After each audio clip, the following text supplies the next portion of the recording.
Olá, seja bem-vinda ao podcast Bolsa de Mulher. Eu sou Susan Chagas.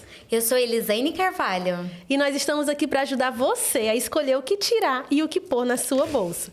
Nós temos a alegria de receber uma convidada muito especial. O nome dela é Gabi. Ela é esposa do Dr. Tiago Castro. Ela é mãe do Noah e do Mateu. E hoje ela está aqui para falar sobre maternidade.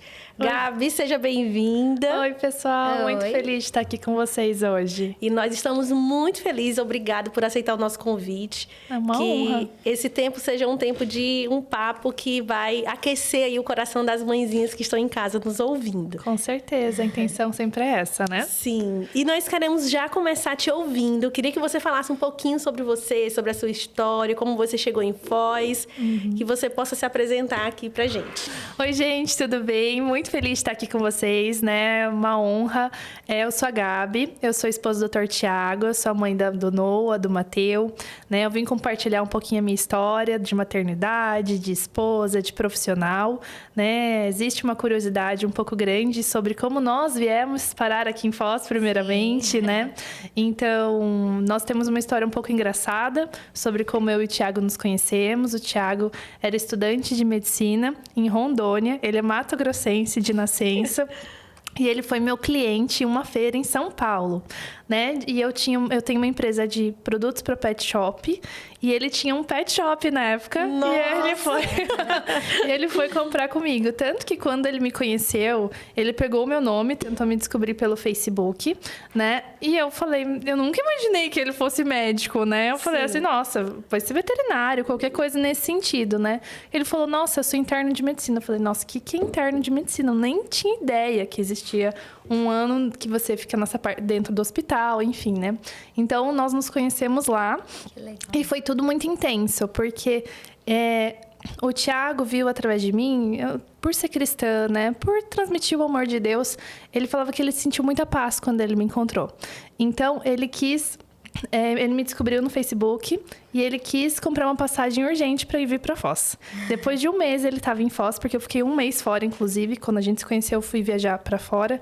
E quando eu voltei, depois de 2 dias ele estava aqui já me pedindo namoro. Uau, que rápido. Já me pedindo namoro e ele já queria fazer acontecer, e, enfim. Que legal. E a gente namorou à distância.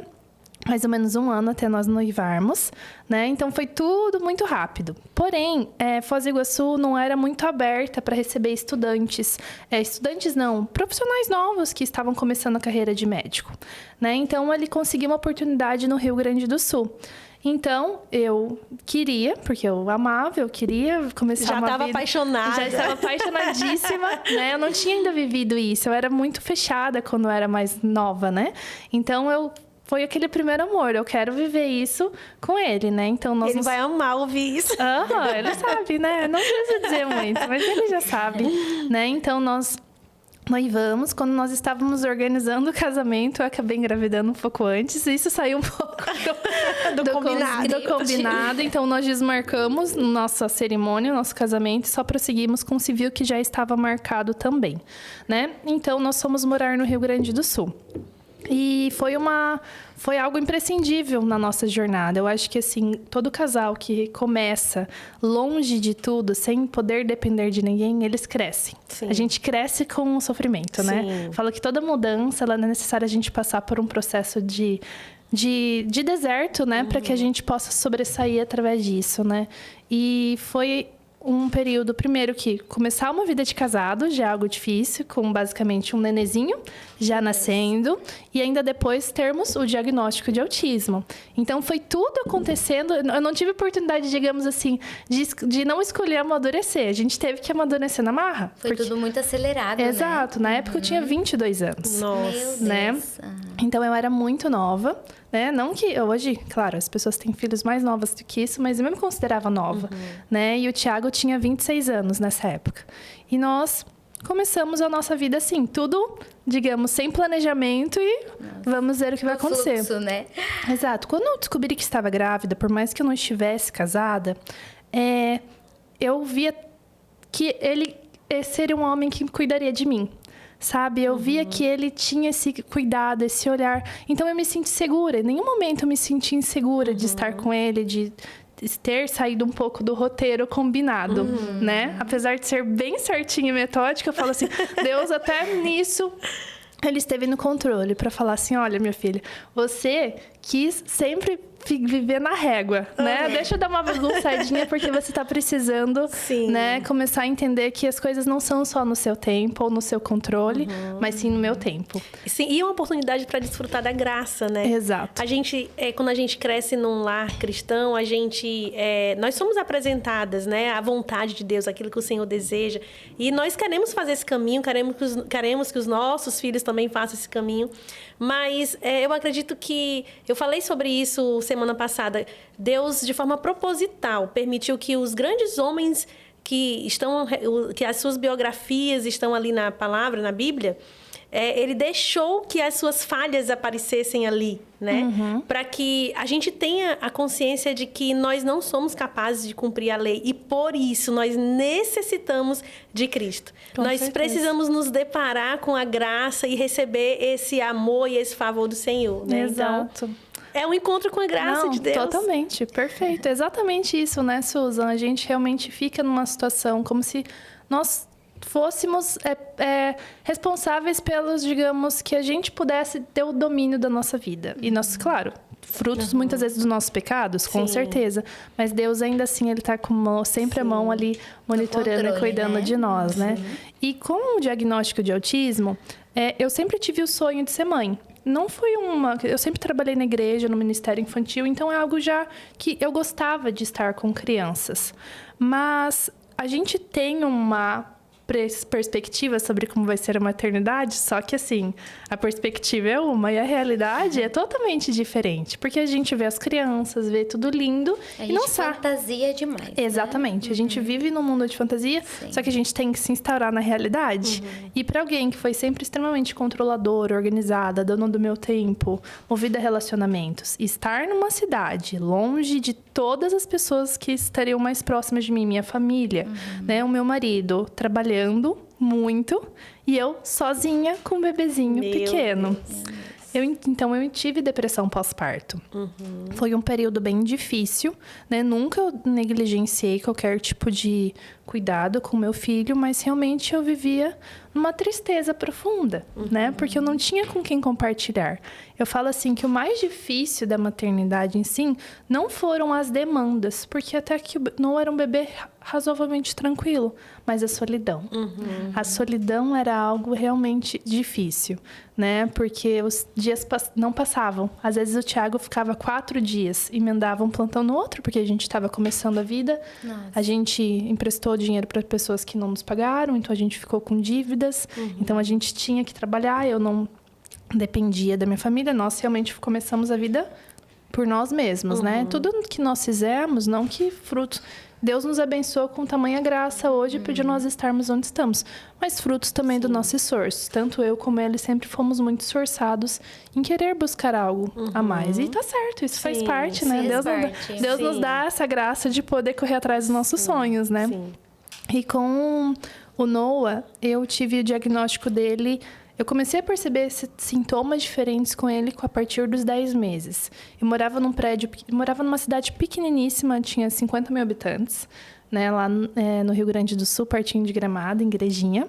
E o Noah, você via a diferença nas crianças, porque as crianças, quando cruzava com ele, as crianças super ficavam animadas, ouriçadas. Eu vejo hoje porque eu tenho um segundo filho, né, que é o Mateu, né?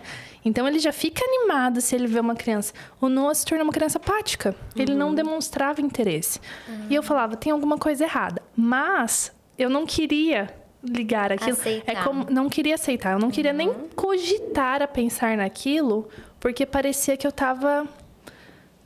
não desprezando ele, mas assim, dando algo que... Como se estivessem tirando o meu filho de mim. Não pode ser. Sabe aquela coisa assim? Não. Ui, caiu. Pode pôr de volta. Pode ser com todo mundo, mas isso não vai acontecer comigo? Tipo, que tipo de coisa que você vê na TV? Não. E assim, naquela época, o autismo ainda era muito pouco falado. Há 7 anos atrás, não se falava tanto como hoje, é uma realidade muito mais falada, né? Então, buscar ajuda nesse sentido ainda era meio que uma terra de ninguém ainda, né?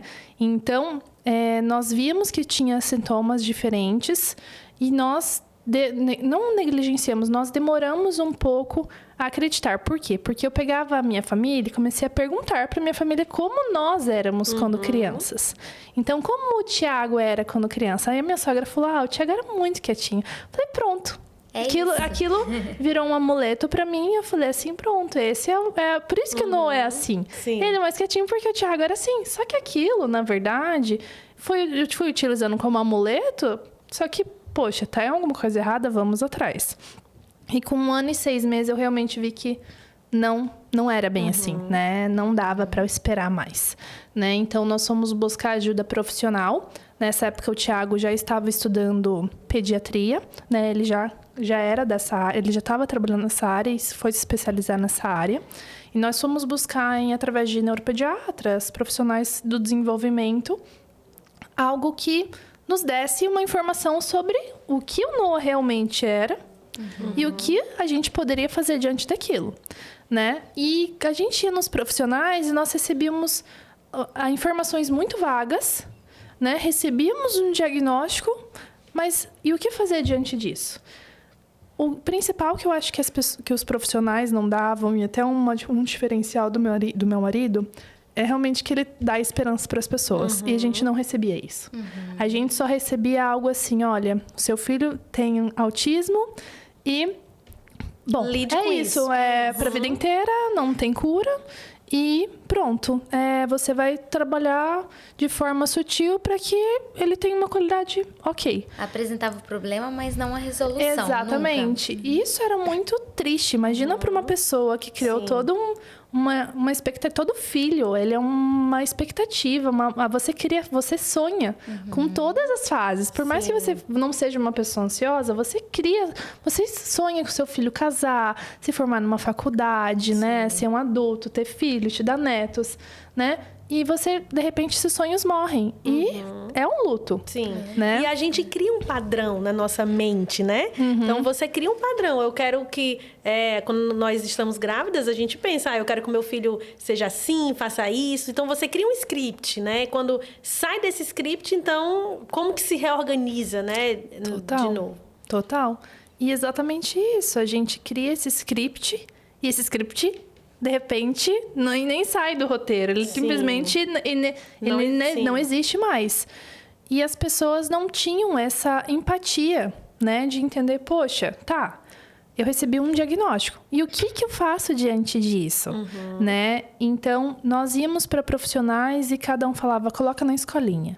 Colocamos na escolinha um terror, né? Ou faz 1 hora de fono. Mas meu filho não para nem sentado e olha para alguém. Como que ele vai fazer 1 hora de fono? Ele não vai nem prestar atenção. Então, nós somos muito mal orientados.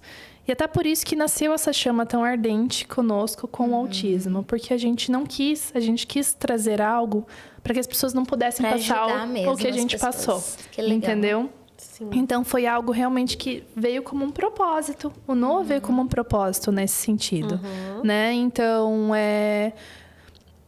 quando nós tivemos o diagnóstico, nós buscamos informações de fora, inclusive de outras mães que moravam fora do país. E a gente buscava um método de tratamento. E aqui, quando se falava desse método de tratamento, a gente era meio que retalhado. Foi quase que as pessoas faziam uma cruz. Nossa, vocês vão robotizar o filho de vocês. Mas espera lá. Por que as crianças aqui estão tão atrasadas e lá fora as crianças estão desenvolvidas, tudo? E claro que a terapia, por si só, ela gera esforço, ela gera uma dedicação. Mas, hoje, a gente passou por um processo de deserto, digamos, de dificuldades, para hoje a gente está no bálsamo, digamos, né? Usufruindo realmente das conquistas que tivemos diante de tantos anos de esforço, né? Então, quando a gente fala sobre o diagnóstico de autismo, o que você falaria para as mães? É compreensível a gente viver o luto. Eu, quando recebi o diagnóstico do Noah, eu tive 1 semana em que eu chorei, eu não queria me levantar. Era como se, assim, tivessem tirado meu filho de mim. Só que eu pensei assim, bom, o meu marido trabalha, eu não tenho... Quem vai fazer isso pelo meu filho se não eu? Eu não tinha escolha, eu não podia ficar prostrada. Meu filho dependia de mim e eu não queria pagar para ver. o que aconteceria se eu não fizesse.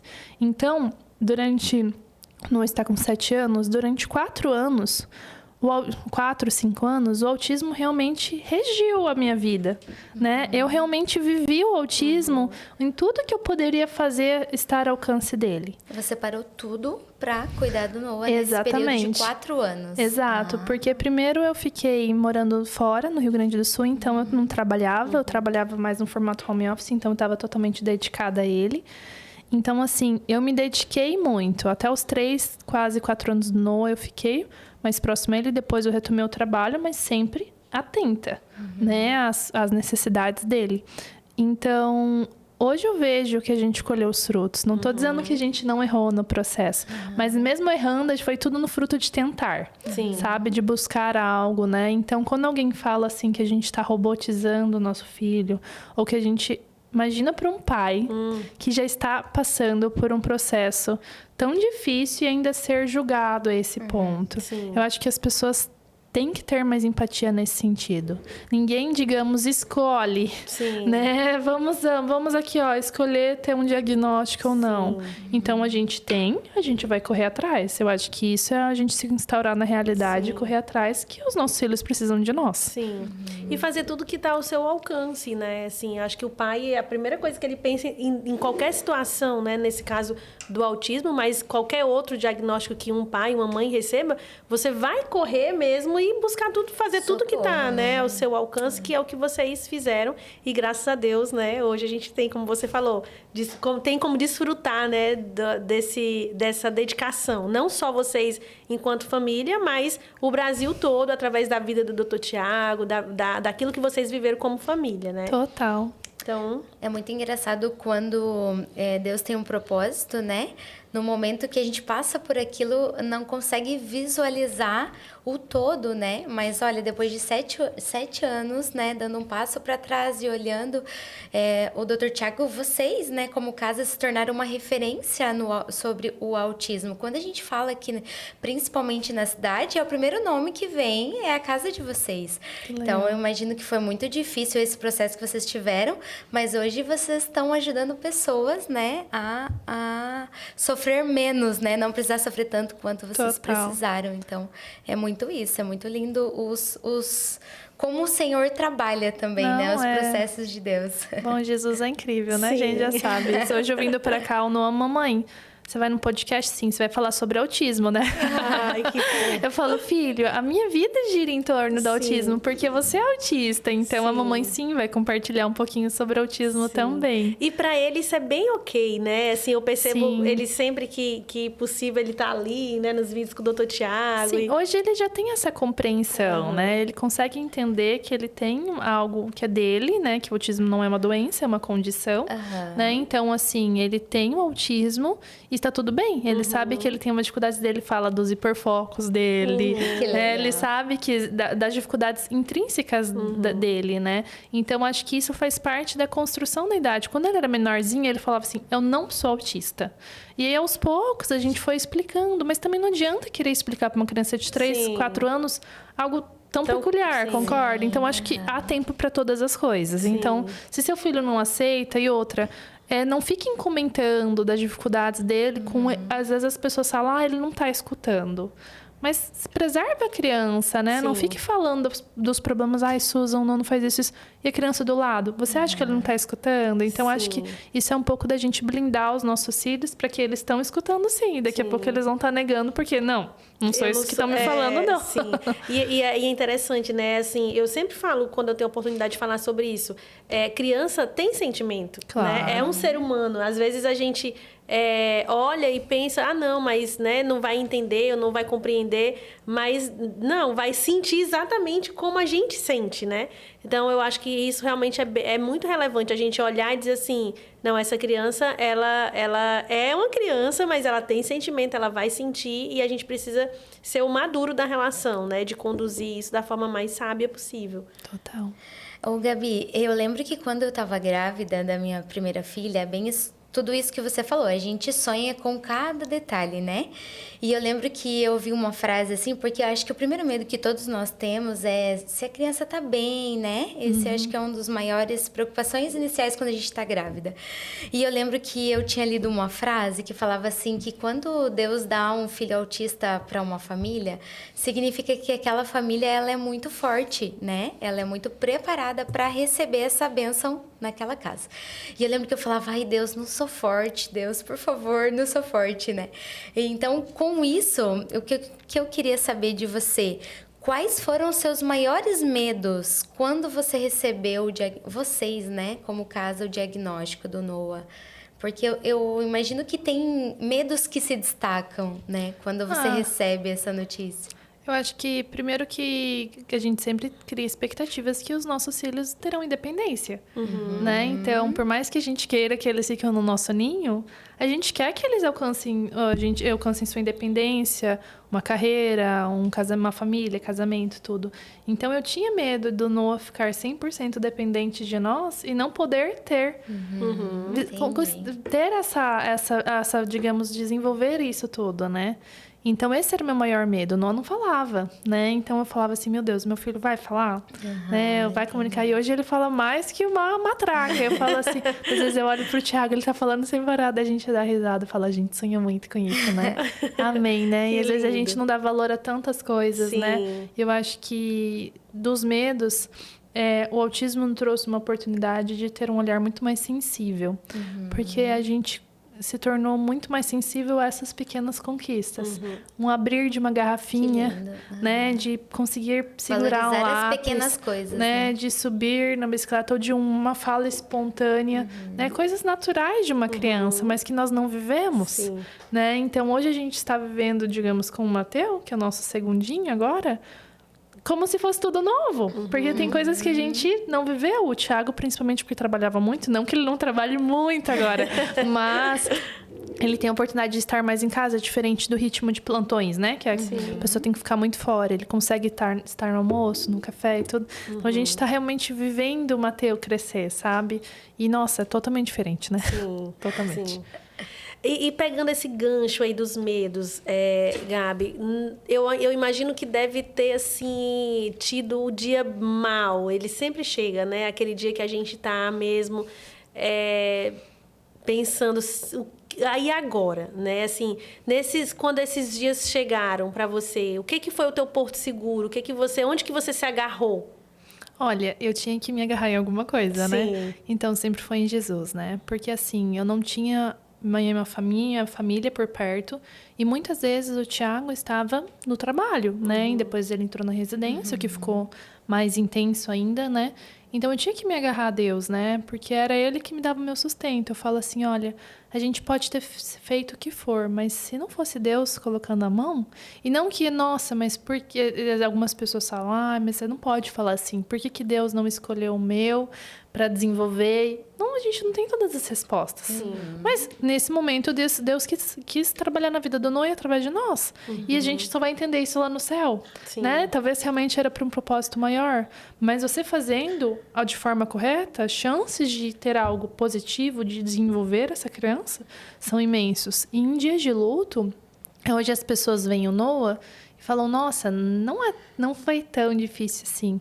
O Noah se jogava contra uma quina e se batia a cabeça, né? Ele se machucava, ele chegou a não comer nada. Então, hoje eu consigo falar isso sem me emocionar, porque já são anos trabalhando e já falando sobre isso, né? Mas já foi muito difícil presenciar situações graves, né? De um autista severo, né? Um autista nível 3, como se falam hoje, né?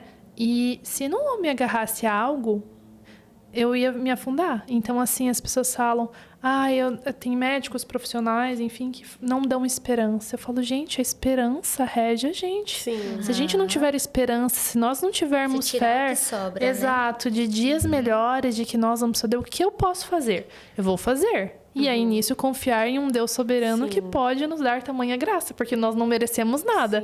Mas se Ele nos deu essa graça, amém, né? Sim. E realmente, assim, eu acredito que essa mensagem, né, de esperança, de ter um lugar para olhar e que é um lugar firme, é uma rocha. É muito necessário. Sempre foi, mas eu acredito que nos dias de hoje, em que existem tantas possibilidades de você desopilar ou ideias ou ideologias que você pode se apegar e que não tem a ver, né, precisamente com o Senhor, que não tem a ver com Cristo, não tem a ver com esse Deus que se faz presente no dia mau, que chora com a gente, né? Eu gosto muito daquela passagem quando Jesus chegou no luto de Lázaro, né? E ele chorou, né? Junto com Marta e Maria. Então, é esse o Deus que nós servimos. É o Deus que se envolve. Ele tá junto da gente, né? Ele não tá simplesmente, resolva os seus problemas e eu tô aqui, né? Vestido de glória. Não, ele realmente ele está conosco, ele passa conosco. Então, entregar essa esperança é fundamental. E eu acredito que por isso Jesus levantou vocês onde tem levantado. Porque vocês conseguem mostrar a solução, mas trazer uma esperança que é eterna, que não acaba aqui. Né? Aqui todas as coisas vão se resolver, mas no final de tudo, nós vamos nos encontrar face a face com o Senhor e nós vamos poder estar diante dele com os nossos corpos transformados, né? Amém. E nós vamos poder viver com o Senhor aquilo que hoje é só uma sombra, né? Nós desfrutamos um pouco desse Deus presente.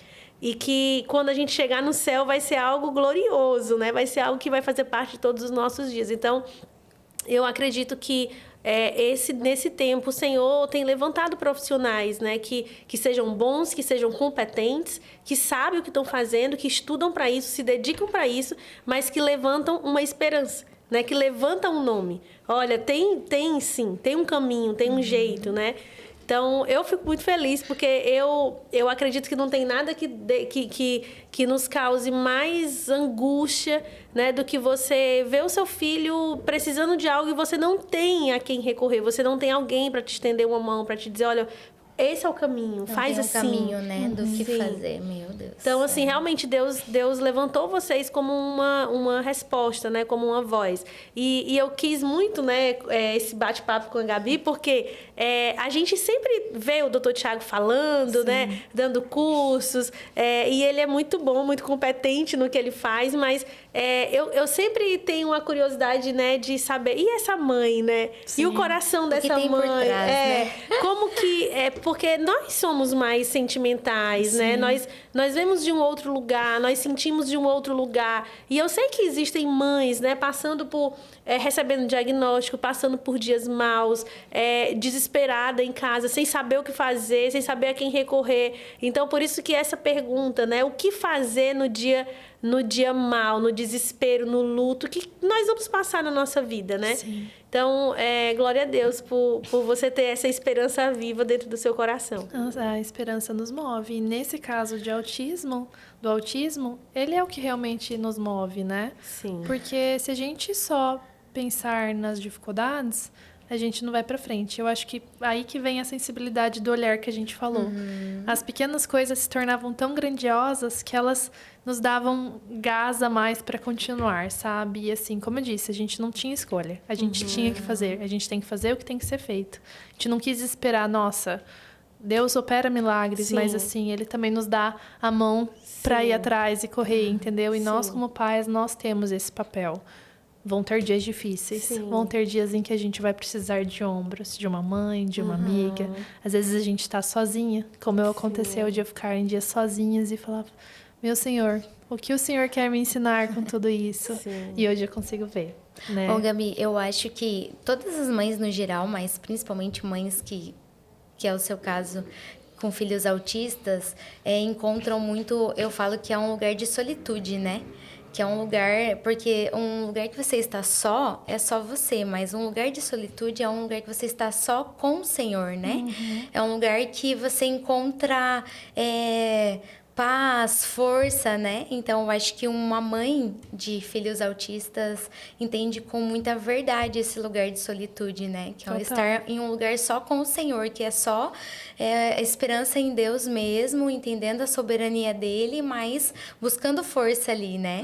Então, eu acho que é muito isso, que as mãezinhas que nos ouvem, né? Que passa por isso, encontre esse lugar que você encontrou de solitude, né? Que é um lugar de você estar com Deus, que é onde a gente encontra esperança, igual a pastora Susan falou, e é muito lindo, meu Deus, a gente fica muito, ainda mais gratas, né, de ouvir toda a história de vocês. Entregar e confiar, Entregar né? e confiar, é isso. Deus nos deu, Deus também nos dará a capacidade de saber lidar com o problema. Não há nada que nós não possamos suportar, né? A gente não consegue a gente não tem ideia do tamanho da nossa força. Até nós tivermos que passar por um vale, né? E falou assim, aquela questão nós somos o vaso nas mãos do oleiro, né? Sim. Toda dificuldade, ela gera crescimento. E não que a gente queira que as pessoas sofram. Ninguém quer. Se a gente pudesse, a gente não sofreria e não gostaria que ninguém sofresse. Mas Deus faz a obra em meio ao sofrimento. É no processo que a gente amadurece, exatamente, né? Que aprende, que é isso mesmo. Exatamente. Então, com certeza, hoje nós somos pais muito melhores pela questão do autismo. E somos pais melhores para o Noah. Somos, consequência, pais melhores agora para o Mateu. E, se Deus quiser, para os próximos que ainda virão. Já deu spoiler. Sim. Que legal, que bom, né? Eu acredito que você teve que se adaptar aí, né? Algumas mudanças. Conta pra gente quais que foram as mudanças que você viveu, como que você organizou a sua vida, né? Sua rotina, vida profissional, esposa, né? Nessa loucura toda. Isso é uma pergunta que eu recebo com uma certa frequência. Bastante, por sinal. Se eu abrir uma caixinha de perguntas, ela é uma das principais que vem. E realmente, essa maestria que nós mulheres temos que ter, né? De coordenar tantas demandas e funções, como esposa, mãe, dona de casa, empresária, mulher, né? São muitas frentes em que a gente tem que meio que equilibrar os pratos, né? E não é um processo, assim, de organização, né? A gente não pode esperar resultados diferentes fazendo as mesmas coisas, né? Então, eu queria ter aquela vida daquela pessoa, mas você se esforça tanto para ter aquela vida também. Não que às vezes a gente pode se esforçar e não ter o resultado, mas a gente está fazendo a nossa parte. Então, assim, para a gente equilibrar tantas funções, a gente realmente precisa se organizar, né? Então, eu não espero o dia seguinte acontecer para que eu esteja preparada. Eu tento me antecipar com o que vai acontecer no dia seguinte. Principalmente eu, que tenho, além das crianças, a casa, meu marido, e a gente tem alguma série de negócios. Se eu não me organizar, a casa cai. Sim, não dá conta, né? Literalmente. E por mais que eu tenha excelentes braços direitos, tanto em casa, que eu tenho ajuda hoje, né? Como nas empresas, mas nós temos que ter essa função. Sim. Não é assim, nossa, você tem alguém em casa fecha e pronto. Fecha os olhos e se vira. Né? Não é assim. Claro que as minhas pessoas que estão em casa super me ajudam, mas eu tenho que estar ali coordenando o processo, orientando, fazendo as compras, dizendo o que tem que ser feito, o que não tem que ser feito, a forma que nós gostamos, o que não gostamos, o que meu marido gosta, o que não deixa de gostar. Além disso, temos que estar à disposição dos nossos maridos, né? Estar à disposição das nossas crianças, conseguir fazer um trabalho bem feito, né? E assim, de mudanças, vixe, o que eu me mudei nesse tempo todo, a gente passou por uma série de mudanças. Eu acho que eu nunca me mudei tanto, eu acho que eu me mudei nesses últimos 7 anos, mais ou menos quase 7 vezes. Uau! Né? Eu fui para uma cidade, depois eu fui para outra, que fui para outra, que fui para outra. Então, a gente tem que se adaptar. Como que é, aproveitando o gancho aí, né? Bem uma curiosidade minha aqui. Como que é para você lidar com as mudanças? Olha, eu sou uma pessoa extremamente, não vou dizer ainda, mas a gente sempre é um pouquinho, né? Eu gosto das coisas muito organizadas. Eu sou uma pessoa mais controladora. Então, as mudanças em si, elas não eram tão fáceis. Por mais que eu organizasse, criava uma expectativa, as coisas não simplesmente saem conforme a gente quer. Quando eu morava no Rio Grande do Sul, eu ansiava muito em voltar para Foz do Iguaçu, mas muito. Primeiro porque eu tinha minha família aqui e também tinha minha empresa aqui. Então eu me sentia deslocada lá, porque eu não podia nem trabalhar e nem ter uma família por perto. Eu não tinha, digamos, uma rede de apoio. E a gente só dá importância na rede de apoio, a gente só aprende a ser filha, né? A gente só aprende a ser filha quando a gente tem um filho. É verdade. Né? Sempre Porque a falo gente isso. não dá o valor necessário. Não que eu não fosse uma boa filha, eu acredito que eu era A sempre gente ama mais os pais, né? Quando fala tem assim, um filho. nossa, meu Deus, meus pais passaram por isso comigo e fala assim, nossa, né, vou valorizar as pessoas que eu tenho a mim, porque realmente ter filhos é um desprendimento de nós mesmos, do nosso egoísmo, porque a gente tem que estar à disposição. Acabou o nosso tempo, né? A gente tem que estar à disposição deles. Acabou o nosso sono. Sim, o sono principalmente. E várias coisas, né? Sim. Eu acredito que falar sobre essa questão de como é mudar, de como é... Porque, assim, a criança, ela... Desde que ela nasce... Eu tenho a experiência até 5 anos, que é a idade da Júlia, né? Mas a gente vê, assim, a cada novo ciclo é uma nova criança, né? Com novos desafios, é uma série... São mudanças constantes, Total. né? Então, eu penso como é necessário a gente... incluir na maternidade essa flexibilidade, né? O entender que tem que ter uma dedicação ali, tem que ter uma flexibilização do que você talvez sempre colocou como, não, isso aqui eu gosto assim, só vai ser assim. Não dá, né? Então, para mim também, é por isso que eu te perguntei, para mim essa questão da mudança de rotina, aí no caso dos bebês, os saltos de desenvolvimento, dormia de um jeito, agora já tá dormindo de outro, então você planeja ali com o tempo livre, o que você vai fazer, de repente não dá mais para fazer, porque aquele tempo não existe mais, aquele tempo livre sumiu, né? Então, para mim é bem difícil assim ter que lidar com as mudanças, né, por conta do meu próprio perfil, da minha personalidade. Mas eu vejo como é necessário, né? Para que a gente consiga ter uma caminhada um pouco mais leve, né? Sim. Então, as coisas não vão sair no nosso tempo, né? Não. Então, isso foi uma das principais dificuldades. Até acho que foi um dos gatilhos para desenvolver a depressão na época do Noah. Porque justamente por ser extremamente controladora... Quando vem um filho, ainda mais o primeiro, porque no primeiro é algo realmente novo, né? Sim. E a gente fala assim, não, vai nascer, já volta tudo normal, avisar a pessoa da empresa, não, vou voltar assim, tá tudo certo. Demora, voltar normal, né? Exatamente. Sim. E eu falei a mesma coisa do segundo, não que foi mais leve, foi totalmente mais leve. Por quê? Porque eu me preparei emocionalmente para isso. Eu falei, não, as coisas não vão ser no meu tempo, eu vou me preparar para que realmente eu esteja à disposição. Graças a Deus, a gente pôde usufruir disso agora. Conquistamos essa regalia em que eu pude ficar 6 meses com o Mateu. Agora eu retomei o meu trabalho. Meio período, mas retomei. Mas era necessário também voltar. Eu acho que se a mulher ela tem algo que realmente ela gosta, se ela pode, né? Porque tem pessoas que não têm escolha e gostariam de ficar em casa e tem que trabalhar. Aí é uma situação. Mas tem mulheres que fazem também porque elas encontram um propósito nisso. E eu encontro um propósito no que eu faço, né? Com as pessoas em que eu trabalho, né? E me fez bem voltar. Então, eu acredito que, assim, se a gente conseguir equilibrar todas as funções, a gente não é porque a gente ficou meio período fora que isso vai atrapalhar o desenvolvimento dos nossos filhos. A gente saber realmente colocar um equilíbrio. Não que existe um equilíbrio 100%, tá? Porque esse negócio assim, nossa, eu consigo executar todas as coisas. Como você 100%. Dá conta? Não dou conta, gente. Sempre alguma coisa fica. E tá fica. tudo bem, né? Porque nós mulheres temos esse perfeccionismo também, no sentido de que tem que ser boa em tudo. Tá tudo bem, você não conseguir terminar uma função, faz parte. No dia seguinte tá aí pra gente fazer, né? Sim. Até agora eu que fiquei com a curiosidade, né? Por você dizer que você é do perfil muito organizada. Como que você faz, na prática, essa organização? De tipo, Zane, faço uma listinha. Amanhã tenho isso pra fazer. Como que funciona? Na prática que você poderia recomendar para as mamães essa organização? Olha, achar que a gente vai lembrar de cabeça as coisas e esquece. Impossível. Quer dizer, tem gente que tem uma mente brilhante. Não é o meu caso. Nem o meu. Né? Não é o caso lá de casa.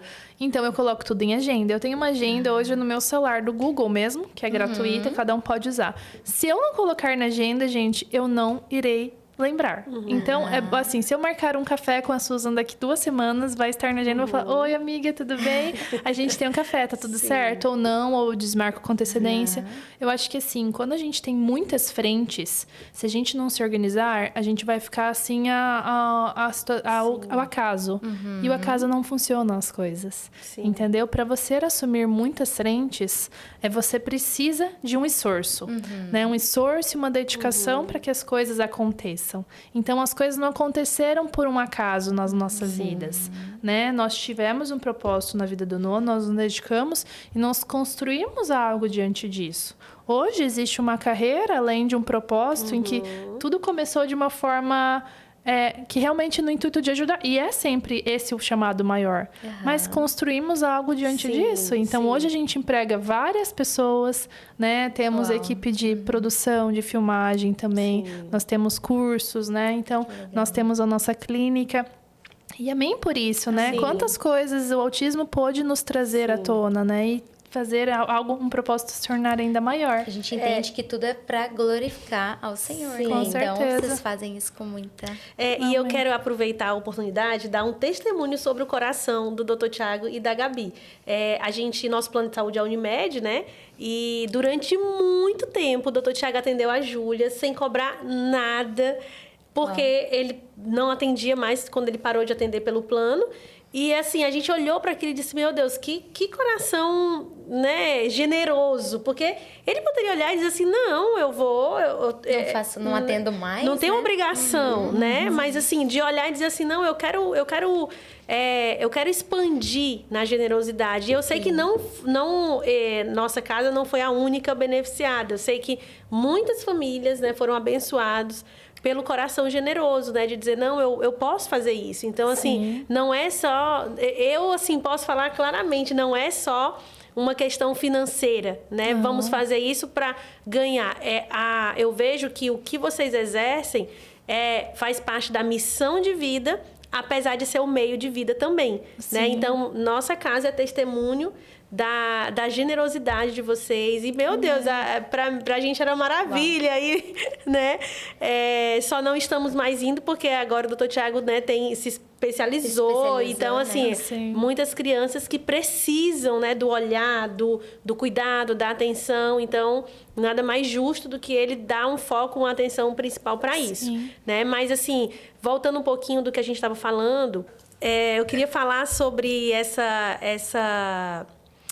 essa demanda que nós, né, quando a gente fala sobre maternidade, às vezes a gente acredita que existem várias frentes, né, e várias abordagens. Não, a mãe, eu até li um livro que fala que é uma briga eterna da mãe, que tá em casa, né, e é integral ali, e a mãe que está no mercado de trabalho, né? Então, existe uma briga eterna em torno disso. E eu acho que é relevante falar, porque isso gera em muitas mulheres aquele sentimento do tipo, nossa, eu estou sendo negligente com a minha maternidade, eu estou deixando os meus filhos em segundo plano. E eu acredito também que tem como você dar atenção, dar o amor, gerar vínculo, gerar afeto, construir um lar, né, que vive em harmonia, mas você também dá a sua parcela de contribuição para a sociedade, você está inserido em algo que você vê que tem valor, que tem um propósito. Eu não considero errado, né? Eu acredito que o que a gente precisa é realmente priorizar o que é prioridade e colocar na prioridade. Porque às vezes a gente faz a nossa lista de prioridade assim, tá aqui a prioridade, mas ela não tá na prioridade. A gente só sabe que é prioridade, né? Então, eu acredito que o que falta um pouco é isso. Mas eu vejo que é saudável, eu entendo que é saudável a mulher, ela ter essa percepção. O que é que me faz bem? O que é que me gera senso de pertencimento e de participação naquilo que está acontecendo no mundo? Lógico que a maternidade é o o maior de todos os propósitos, né? No sentido de que se Deus te entregou um filho, existe um propósito gigante, né? Em você poder educar, criar, né? Gerar ali um ser humano. Mas existem outras coisas também que a gente pode se dedicar e é saudável, né? Uma mãe saudável, ela gera um ambiente saudável, né? Então, a gente precisa entender essa saúde de todos os aspectos, do aspecto emocional, né? Do aspecto físico, do aspecto espiritual, que é muito importante, né? Então, entender que essa mulher, ela tem essa demanda, né? Pessoal, que ela precisa também dar conta, né? Sim. E não se abandonar. Sim, eu vejo muitas mulheres que colocam realmente esse... Não, eu realmente vou ser dona de casa. E amém por isso. É maravilhoso. Só que também não adianta você colocar, bater no peito e se realmente tá mal-humorada, não ter um pingo de paciência. E não estar ali, né, com a criança. Eu vejo tá ali, muito mas isso, pensando fora. Sim. Então, Tá em opa, casa, é ou melhor tá ter realmente fazendo outra pessoa com a outras criança. Não coisas, que a melhor pessoa do mundo pra criança não seja a mãe. Mas nesses casos não é mesmo. Sim. Entendeu? E não é uma negligência falar isso. É falar assim, a gente tem que... Bom, vamos fazer o melhor com o que nós temos em mãos. Se eu preciso trabalhar, vou fazer o meu melhor. Se quando eu chegar em casa, vou fazer o melhor com o que eu tenho naquele tempo que eu tenho disponível. Esteja 100%. Esteja 100%. Não vamos tempo de chegar em casa, qualidade. a criança ficou 8 horas fora, vou ligar a criança na televisão. Ou seja, relacionamento não existe. Né? Então, assim, vamos fazer o melhor com o que nós temos em mãos. Eu sei que a gente vai estar cansada ou não, mas se você é casada, dividir isso com o seu marido, né? Sim. E, enfim, o último podcast foi de relacionamento. Não vou entrar nesse assunto agora. Mas porque isso iria muito longe. Sim, mas é importante muito, Gabi, porque assim, eu vejo que tem isso, né? Ou, às vezes, uma imposição de que, não, eu preciso estar 100% em casa. E aí não há o prazer, não há alegria, não há satisfação nisso. Então, acaba gerando um ambiente muito pesado, muito ruim, danoso, né? E, às vezes, você se ausenta ali por meio período, você se ausenta 2 vezes na semana para se dedicar a algo que você ama, que você gosta, que tem propósito. E aquilo te reabastece, né? Você encontra propósito naquilo e você volta para casa feliz, você volta para casa, nossa, uau, olha, né, o que está acontecendo, o que Deus tem me dado condições de fazer, de realizar. Então, eu acredito que dar esse olhar é importante para que a gente consiga exercer a maternidade de forma plena, né? De forma completa, né? E aí, o que a gente estava falando sobre essa questão de que nós sempre vamos ter a tendência de fazer um caminho egoísta, porque nós somos pecadores, né? Então, a gente não vai dizer assim, nossa, eu quero muito acordar 3 vezes na madrugada, porque eu tô muito querendo isso. Isso me faz muito feliz. Não. Adoro. É ruim, é chato, é cansativo. Quebra o sono, né? Então, assim, entender que a gente faz isso não porque para alguém é mais fácil e para mim é mais difícil, então eu vou fazer porque me dá muito prazer, ou então o outro tem muito prazer em fazer isso. Não, é ruim, né? E que a nossa tendência sempre vai ser realmente fazer um caminho egoísta, né? Porque é a nossa natureza, mas a gente vai fazer isso por um princípio, mas não desperdiçar, né? O que você pode incluir ali na sua rotina e na sua vida e que vai te gerar alegria. Não é errado, não é pecado. O que a gente precisa é priorizar aquilo que o Senhor nos entregou, né? Mas sendo mulheres sábias, né? De fazer escolhas sábias. Isso é importante, né? E uma vez eu ouvi uma frase que diz assim, que quem não para planejar, planeja para parar. E isso faz muito sentido, né? Dentro do campo do planejamento. Então, se a gente realmente não para planejar, a gente está planejando para parar, né? Eu concordo. Assim, eu falo, às vezes as pessoas falam, ai, Gabi, você é muito organizada. Eu falo, bom, eu só cheguei onde eu cheguei porque a gente se organizou. Porque, assim, não tem... Claro, pode ser que as coisas aconteçam. Não estou dizendo que não aconteceu com pessoas que não tinham nenhuma organização e aconteceram e cresceram. Mas para a gente controlar tantas demandas com maestria e errando um monte no processo, a gente tem que ser intencional nesse processo, né? Então, realmente, na noite anterior, o que eu posso fazer para, digamos... Eu tenho uma amiga que eu gosto muito, que é a Andressa do Costa, né? Ela é minha terapeuta, inclusive tô indicando. Mas ela fala assim que a gente antecipa o dia anterior na noite. Por quê? O dia seguinte na noite. Por quê? Eu não sei como vou acordar. Eu não sei como vou ter dormido à noite. Eu não sei se eu vou ter tido uma noite péssima, porque meu filho acordou 10 vezes. Então, eu vou deixar o máximo de, digamos, organizado o meu dia para que as coisas saiam mais ou menos na rotina. E não esperar que assim, nossa, vamos ver como eu acordo. Sim. Se eu vou estar bem, se eu vou estar descansada. E aí, nisso, vamos viver. Não dá, gente, pra gente esperar. Não. Se a gente não planeja, tá sempre apagando fogo, né? Exatamente. Em tudo, Eu falo isso muito, principalmente na minha empresa. Eu falo, gente, eu não quero que a gente esteja apagando fogo o tempo todo. Eu quero que a gente previna um incêndio. Então, assim, exatamente. Eu acho que vem bem de calhar com a sua frase, sabe, Suza? Não adianta a gente querer esperar que só apaga o fogo. Pô, o que eu vou fazer para que a minha vida seja diferente?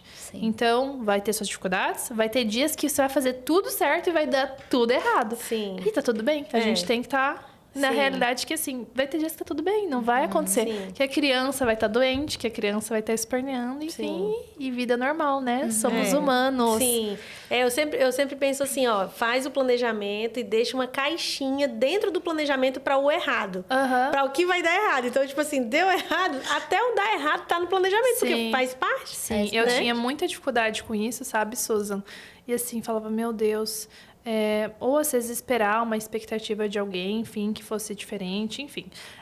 E aí, quando a gente começa realmente a viver, ter essa flexibilidade que é só a vida que está acontecendo, digamos assim, você começa a falar assim, não, eu organizei e não saiu como planejado. Esses tempos atrás, eu estava super atrasada, eu estava com uma roupa parecida com essa, inclusive branca, e veio um cachorro do meu vizinho correndo e pulou em cima de mim com as patas de barro. E eu comecei a rir.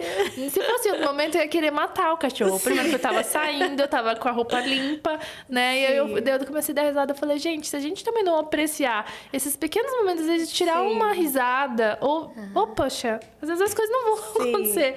E tá tudo bem, sabe? Então eu dei risada, falei, da onde que esse cachorro surgiu?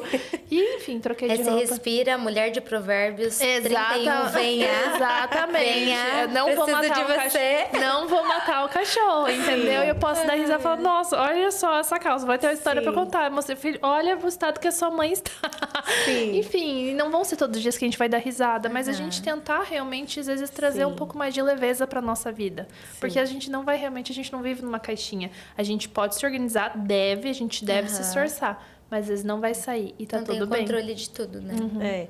E para aquela mãe que recebeu o diagnóstico, tá vivendo aquele momento ali, aquela semana que você viveu difícil de elaborar, qual conselho você daria? O que você... Se você fosse a Gabi falando para a Gabi daquela semana, o que você faria? Olha, o que veio no meu coração naquela época foi: seu filho precisa de você. Eu sei que às vezes a gente quer se colocar numa situação de... Até vítimas, digamos, né? Que é difícil, gente. Eu passei por isso, né? Falar assim, nossa, por que comigo? Por que isso está acontecendo comigo? Ou, enfim, eu não mereço. E, gente... Não tem isso, sabe? A gente tem que lutar, entendeu? Então, assim, se Deus nos deu algo, vamos agarrar com as duas mãos e fazer o nosso melhor. Não vai ter dias fáceis, mas a gente não pode se derrubar e se entregar para a situação do acaso. Se não for nós, quem fará pelos nossos filhos? Então, assim, eu acho que essa força, ela tem que estar muito forte no nosso coração, não esperando que, assim, nossa, eu vou ficar sofrendo porque meu filho é autista. Tá, e o que eu posso fazer para mudar essa realidade? Sentar na cadeira do coitadinho Exatamente. ali e ficar, né? Ai, meu filho, sim, é difícil. Gente, é difícil. Naquela época, nós não tínhamos a condição que nós temos hoje. Foi muito puxado. Meu marido trabalhava demais, né? E eu não estava trabalhando. Tivemos dificuldades financeiras. Enfim, hoje a gente consegue explanar isso de forma muito mais detalhada para ajudar as pessoas que estão nesse mesmo caminho, através da página do meu marido. Mas, vamos à luta? Deu uma mãezinha, se agarra em Jesus, né? E vá em frente. Seus filhos precisam de vocês. Verdade. Que legal. Gabi, pegando também esse gancho, acho que seria a caixinha com maior pergunta que vocês devem ter tido também. Se foi planejado vocês terem o segundo filho e como é que foi isso? Se teve um medo de vir novamente com autismo ou não, daí vocês já estavam preparados. Então, como que foi esse processo? Conta pra gente. No começo que nós tivemos o Noah, depois que passamos por todo aquele processo difícil, né, que nós tivemos durante o diagnóstico, de crises, padrões restritos de comportamento, eu e o Thiago falavam, nós acho que nós vamos parar por aí, né, amor? Foi muitas emoções que nós vivemos. E, claro, as coisas passam. Quando a gente está vivendo um momento, parece que aquilo nunca vai acabar, Sim. né? E aquilo passa e a vida vai tomando a sua normalidade novamente. Só que quando vinha o assunto de ter um segundo filho, sempre existia aquele questionamento. Nossa, e se a gente tiver um segundo filho autista? E aí, diante das procuras, a gente buscando isso, a gente falou, bom, vamos buscar fazer uma fertilização in vitro. Porque a gente pode fazer não que a gente descarte, não tem como descartar, mas existe uma seleção meio que genética nesse sentido, né? E aí, nisso, eu ficava na cabeça, nossa, então vai ser dessa forma quando a gente for fazer. E aí, uma vez, uma amiga se deparou comigo e falou assim, tá, mas você teria descartado Noah? Meu Deus. E aquilo Exato. mexeu demais comigo. Eu falei, meu Deus, eu teria descartado a pessoa mais preciosa que o Senhor me deu. Eu falei assim, quem sou eu? Quanto egoísmo ainda existe no meu coração? Quanto egoísmo eu não consegui aprender ainda? Eu falei, não. Se Porque daí tira a soberania do Senhor. Exato, nisso, né? Deus está no controle. Não que eu sou contrário, não, enfim. Foi a sua experiência. Foi a minha processo de experiência e eu Sim. falei assim, não. Se o Senhor nos deu Noah e quiser nos dar um Mateu autista, eis-nos aqui. Porque se o Noah nos deu a oportunidade de crescermos tanto e sermos tão abençoados através da sua vidinha, se Deus nos der mais um autista, nós já sabemos o caminho. Sim. O que o meu marido fala muito é que, assim, o autismo não é o problema, e sim a falta de informação, a desinformação. Então, hoje, é muito mais fácil porque nós sabemos o caminho. É claro que nós estamos atentos ao seu desenvolvimento. Mas eu achava que quando fosse ter um segundo filho, eu ia ficar neurótica. Eu ia ficar assim, avaliando ele o tempo todo. E eu não fico. Eu não fico realmente. Claro, eu tenho um olhar mais atento e meu marido tem um olhar clínico, né? Científico, sim. de estar olhando tudo. Mas assim, a gente está estimulando como a gente estimularia qualquer criança. Entendeu? A gente está fazendo o nosso melhor, que todos os pais deveriam fazer. Tá dando atenção, brincando, estimulando, levando pra graminha, Essa colocando semana, acho pezinho que na foi areia. semana passada, eu vi o Dr. Tiago com os dois dentro da areia. Eu disse, esse é um pai raiz. A gente comprou uma caixinha de Legal. areia, Que legal, eu vi um também. tamborzinho, colocamos areia. E assim, exato, é criar experiências, Sim. criar sinapses nessa criança. Então, pode ser que nós façamos tudo e ainda assim o Mateu tenha um diagnóstico? Pode ser. Sim. Mas hoje, isso não me aflige mais meu coração. Porque realmente, depois dessa situação, eu entreguei nas mãos do Senhor. E até porque nós queremos ter mais filhos. E assim, eis-nos aqui novamente. Sim. Nós faremos o nosso melhor, seja no quesito. Não tem como, digamos, descartar. Seja por alimentação, remédio, tudo. É claro que nós fizemos um preparo. E eu me preparei melhor em alimentação, em exercício, emocional, tudo. Mas poderia ter feito tudo isso. E Sim, mesmo não dá assim, certo. Mas eu também faço a minha parte. Sim, Né? Então, acho sim. que a gente sempre pode fazer a nossa parte. Que assim, o que eu errei lá atrás e o que eu posso fazer diferente Sim, agora. sim. Não ficar repetindo os mesmos erros. Então, acho que esse foi o processo. Então, Sim. essa fica a minha mensagem sobre isso, que eu gosto sempre de compartilhar aqui. Sim. Para nós não é uma escolha. Deus nos mandou, eis-nos aqui. Amém. Amém. Amém. E, Gabi, a gente está chegando no finalzinho do nosso bate-papo. Eu queria que você falasse pra gente o que você considera que é fundamental a gente ter na nossa bolsa e na maternidade de uma forma geral e trazendo um pouquinho, né, dentro do contexto do autismo. Mas o que é fundamental? O que toda mãe precisa ter na sua bolsa e o que toda mãe precisa excluir da sua bolsa? Olha, eu tava pensando sobre isso. Confesso que, assim, não é algo Simples. tão concreto e fácil de falar. Sim. Né? Mas eu acho que assim, o que a gente tem que tirar é falsas expectativas. E falsas expectativas é diferente da esperança, né, gente? Sim, E total. às vezes a gente criar um mundo fantasioso na nossa cabeça que seria um mundo ideal. Isso não vai existir. Porque a gente vai criar e as coisas vão mudar. Entra um pouco da questão da flexibilidade. Então, eu acho que a gente tirar um pouco a falsa expectativa que aquela pessoa, porque tem aquilo, porque aqui tem aquilo, ela conseguiu aquilo. Cada um contexto Exatamente. A diferente. gente não sabe a história das pessoas. Sim. Aqui a gente está conversando 40 minutos, a gente desmanchou uma vida aqui, mas Sim. não tem como falar, né, que a gente consegue se aprofundar sobre isso. E o que a gente leva é realidade. A gente realmente se estará na realidade de que vão ter dias bons, dias ruins. E a vida é assim. Hoje eu tive um dia ruim. Eu geralmente tenho essa questão. Quando eu tenho um dia ruim, eu tento refletir por que eu tive aquele dia ruim. Por que eu tô com aquele sentimento? Geralmente a gente sente, né? Ou pelo menos quando a gente tá muito consciente, a gente fala, nossa, de onde que vem? Daí você começa a Trazer, né? foi isso que aconteceu. O que eu posso fazer diferente? Né? Então, uma característica do meu temperamento é ser um pouco mais reflexiva, né? De trazer, mas assim, se colocar na realidade que não vai ser tudo perfeito, mas vamos fazer o nosso melhor e a cada dia a gente tem uma nova chance de tentar, né? Sim. Como Jesus fala na Bíblia, eis que tudo se fez novo e assim se renovam a cada dia. Então, acho que se coloquem na realidade, vamos recomeçar todo dia uma nova chance de fazer algo novo. Muito bom, muito Lindo. bom. E essa capacidade de abraçar a sua própria história, né? Ou seja, a sua realidade, Sim. né? É muito... E viver ela, né? Sim. Tem gente que não quer aceitar, daí não vive, passa, né? Exatamente. Então, ser protagonista da própria vai história. sobrevivendo. Vai sobrevivendo cada Nós dia. não estamos cada... aqui, a gente está aqui para ter uma vida de abundância. Sim, Né? Então, sim. vamos viver ela da melhor forma que podemos. Com toda né? a intensidade, né? Seja boa, seja ruim. Exatamente. Se for ruim, a gente aprende, Exatamente. né? E se for boa, a gente Desfruta. Com certeza. Mas que bom, Gabi. Muito obrigada. Obrigada Imagina, foi um pelo prazer. seu sim. Vamos repetir mais vezes, né? com Depois certeza. vamos fazer uma segunda rodada de certeza. podcasts.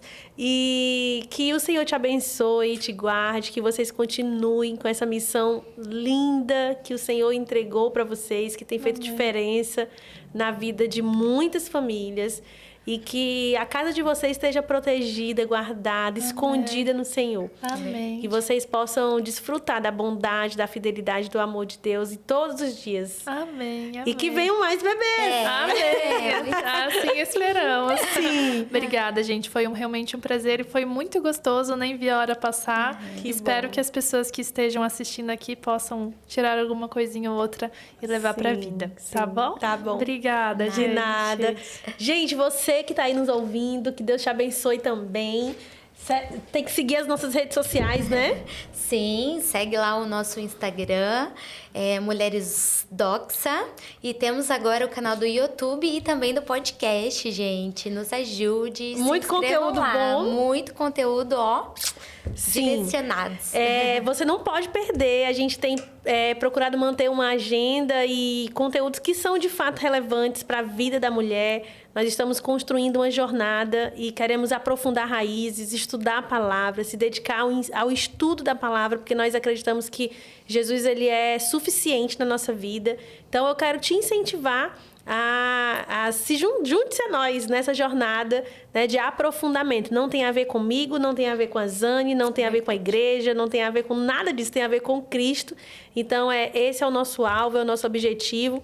E os assuntos que nós trazemos aqui no podcast também têm esse objetivo, acrescentar aí na sua vida, trazer ferramentas para que você, enquanto mulher, possa crescer ainda mais. Então, um beijo no coração de vocês. Beijo. Fiquem com Deus e até mais. Beijo.